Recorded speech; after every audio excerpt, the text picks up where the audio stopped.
Al-Madina Barking Mosque in East London.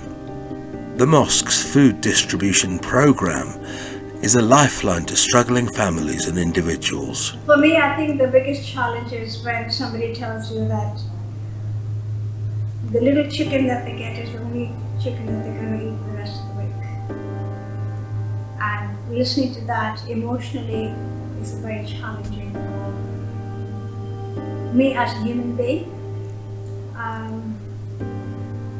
Because that's very sad. If you took the bread away, you know, what would people do? I mean, I know to most of us it's £1.45 is a loaf of bread, isn't it? But some that could be the straw that breaks the camel's back for some families. Yeah, I went to the hairdressers the other day and I was chatting to the individual there, and he sort of said to me, he said, "Why are you providing food club? There's nobody in this country that needs food." And I was really taken aback by that, because there are people in this country who need help with food, and sometimes you don't even think they need that help. So it's really important to understand that there's people in difficult circumstances when we would not expect them to be.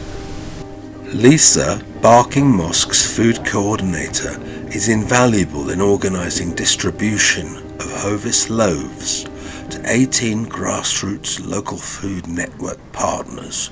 I always put a smiley face. There we go. Good morning, bread's ready. Yep. Today. Every Friday at 11 a.m, Noreen cooks delicious meals for pensioners. These are served in the mosque's annex after Friday prayers.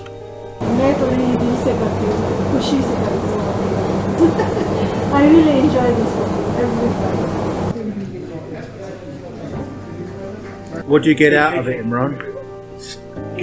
What do you get out of being a volunteer here at Barking Mosque? Inner peace, and mainly for the pleasure of Allah subhanahu wa ta'ala, you know.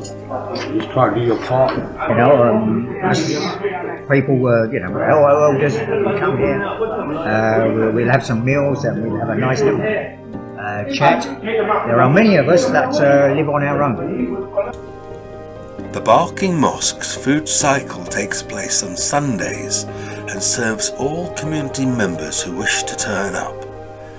Meeting others reduces social isolation and has great health benefits. I'm Lisa. I'm Christina. The food club is where people can get a week's worth of groceries every week. The mosque buys some food, and the Felix Project, a London charity, rescues surplus food from Marks and Spencer, Waitrose, Pret-a-Manger and other food outlets. Felix delivers their surplus food to 900 charities and schools, including Al-Madina Barking Mosque. And Uncle Qureshi, who donates chicken on basis, so everybody gets chicken to eat. Every week they can take away some chicken. So thank you, Uncle Qureshi, for that. From an Islamic perspective, a neighbour is 40 houses in front, 40 houses to the side, 40 to the back and 40 to your left. So it's important for us as a community organisation to make sure that we're looking after our neighbours. From an Islamic perspective, a man's faith is not complete until he wants for his brother what he wants for himself. And therefore, you know, if I'm at home and I'm eating and my brother is not, then really am I completing my faith? When you see somebody, you can do an assessment of them very quickly. How? Human nature and experience tells you when a person is in need. Do you have a form you tick off? Yeah, we've got forms, but we try and keep it very unbureaucratic, because for somebody to come and ask for help is a very difficult thing to do. And, you know, you have to try and preserve people's dignity and help them as much as possible.